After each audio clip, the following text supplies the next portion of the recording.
Scarlet opened her eyes, gasping. Cold seawater no longer choked her lungs. Instead, she was staring at the familiar ceiling of her opulent bedroom, the memory of her death betrayed by her fiancé Victor and her family. Scheming maid's daughter Violet, pushed into the unforgiving sea, was horrifyingly vivid. She had been reborn, back to the day Violet dared to steal her clothes. Downstairs, the scene was sickeningly familiar. Violet, the maid's daughter, was preening in front of a mirror, clutching one of Scarlet's designer tops with a disturbingly triumphant smile. Fool, Scarlet thought, icy resolve settling in her bones. Scarlet by yeses to a fortune. You, Ray just a leech. This time you lose. Miss Scarlet. Arthur, the ever-loyal family steward, rushed in, his face pale. It's terrible. The moonlight goddess gown for your engagement party tonight. Violet stole it. She took your sports car. Scarlet ran to the window just in time to see her red sports car vanish in a cloud of exhaust. Fury, cold and sharp, replaced panic. Should never have let her get a sense. Returning to the By mansion, Arthur confirmed her grim expectation. Miss, your dressing room, all your haute couture gowns, destroyed, deliberately shredded with scissors. The scene mirrored her past life's nightmare, a battlefield of ruined silk and lace. Yet, this time, Scarlet felt only chilling calm. Arthur, call the police, she commanded, her voice steady. Next she called her mother, Sophia By. Her voice, instant lie, trembled with manufactured tears. Mom, it's awful. We've been robbed. Violet stole my engagement gown and destroyed all my formal wear. She let the panic sound real. Hanging up, Scarlet grabbed a simple dress. Traffic snarled, just like before, when she finally burst into the glittering engagement venue. The sight was a punch to the gut. Violet stood center stage in her moonlight goddess gown, glowing under the chandeliers. Victor, her fiancé, gazed at Violet with naked adoration, while her foolish younger brother, Leo, hovered nearby like an eager puppy. It was a grotesque replay of her past humiliation, but crucial differences existed. In her previous life, her parents were frantic. Now, thanks to her warning, her father, William By, and mother Sophia sat rigidly at the head table, faces like stone, silently observing the charade. The arrival of the police shattered the gilded illusion. The lead officer strode purposefully towards Violet. Are you Violet? Violet froze, panic flashing in her eyes. Why yes, officer, we have a report alleging you are responsible for the deliberate destruction and the theft of high-value property. We need you to come with us for questioning. He presented the warrant. Violet whirled towards Scarlet, tears instantly welling. Scarlet, how could you do this to me? Her voice wobbled dramatically. Scarlet recoiled with perfect timing, feigning shock. What? How could I? Stop the waterworks, Violet. Not everyone falls for that act. She addressed the officer firmly. Sir, my car is stolen. My wardrobe, worth millions, is destroyed. Security footage is being retrieved. It will show exactly who did it. Murmurs rippled through the crowd. Eyes flickered between Scarlet's composed accusation and Violet's ill-fitting finery. Suspicion dawning. Violet's tears flowed freely now. Just because you ray rich, Scarlet, does mean you can trample on my dignity? I'm poor, but I have pride. Enough. Scarlet cut her off sharply. Being rich isn't a crime. My parents earned their wealth honestly. Are we all villains here? And even if I were, Scarlet's gaze swept the room, landing pointedly on Victor. Who appointed you judge? Standing there in my dress, clinging to my fiancé. Where's your pride? Frankly, I don't care about your pride.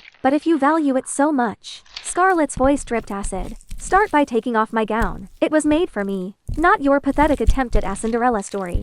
The crowd erupted in whispers. Violet flushed crimson. Trapped. Victor finally stepped forward, placing himself protectively in front of Violet. Scarlet, enough, he snapped, his voice laced with contempt for her. He looked at Violet with sickening tenderness. It shoes to dress. Violet looks for better in it than you ever could. Why can't you be gracious like her? Give it to her. Learn some generosity. He glowered at Scarlet. Must you ruin this night? Send the officers away. He ordered dismissively. The lead officer remained. I'm passive. Are you the complainant, sir? If not, step aside. Victor flushed dark lie. His status as the illegitimate son of Vincent Fu, acknowledged only after the legitimate wife's death, was well known. Those who like it will have their whole family in good health and smooth career.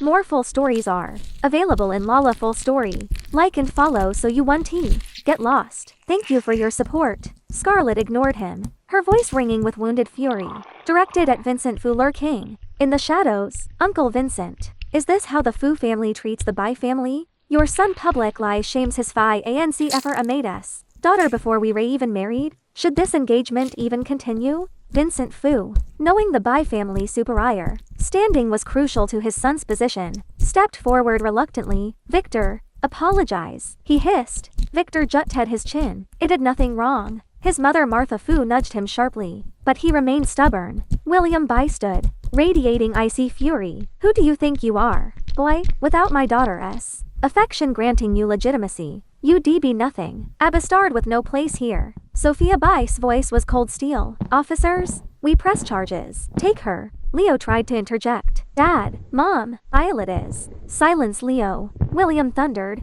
You disgrace yourself. Get out of my sight. Leo cowered, silenced. The police led the weeping Violet away. The evidence was irrefutable. Security footage showed Violet stealing the gown, then returning with scissors to methodically shred Scarlett's wardrobe. Garage footage captured her driving away in the sports car. At the police station, Violet begged, tears streaming. Scarlett, I'm sorry. It was a joke. Please forgive me. Scarlett remained unmoved. She calculated the damages allowed, the destroyed gowns, the damaged car, emotional distress totaling $530,000. Pay it, and I signed the waiver. It was an impossible sum for Violet and her mother. Agatha, the Bai family maid, Victor grounded, was useless. To Scarlett's disgust, Leo's secret lie transferred the money to Violet. Signing the waiver felt like rewarding the effed. Seeing Violet cling to Leo outside the station only fueled Scarlett's rage. The next morning, Scarlett descended to find Violet glued to Leo at the breakfast table. Her own place was bare. Agatha ignored her pointed lie. Arthur, Scarlett called, her voice icy. If Agatha can manage basic duties, find a new maid. Agatha whirled, sputtering. You can't fire me. Only Mr. and Mrs. Bai can. Sophia Bai appeared on the stairs. Agatha, do you question my daughter's upbringing? Your attitude suggests you no longer wish to serve this household. Agatha instant lie backtracked, groveling. Leo protested. Mom, Scarlett started it. She bullies Violet. To your room, Leo, Sophia commanded. Now. Leo shot Scarlett a venomous look but OB-eyed. Scarlett interceded, allowing Agatha to stay. Not yet. Slow torture is more satisfying. Agatha says, burned with hidden hat red. Perfect. Victor arrived later, nursing his injured finger, playing the outraged defender. Scarlett, apologize to Agatha and Violet, or I won't marry you. Scarlett laughed. Wonderful. Tell your parents the engagement's off. Victor was stunned. His threats meant nothing. Now, when he pointed his finger in her face, Scarlett snapped. She grabbed it, wrenching it vicious lie until it cracked. A kick sent him sprawling. From behind the hall stand, she produced her trusty baseball bat.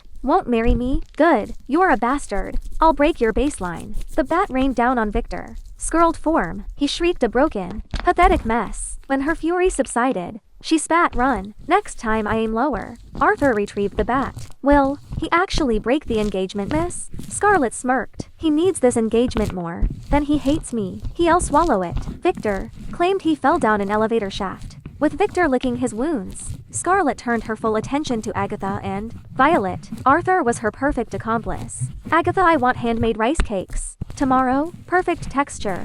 Agatha, fish balls. Use fresh carp. Remove every single bone. Agatha, hand minced pork for dumplings. 10 pounds. Pure lean. No fat.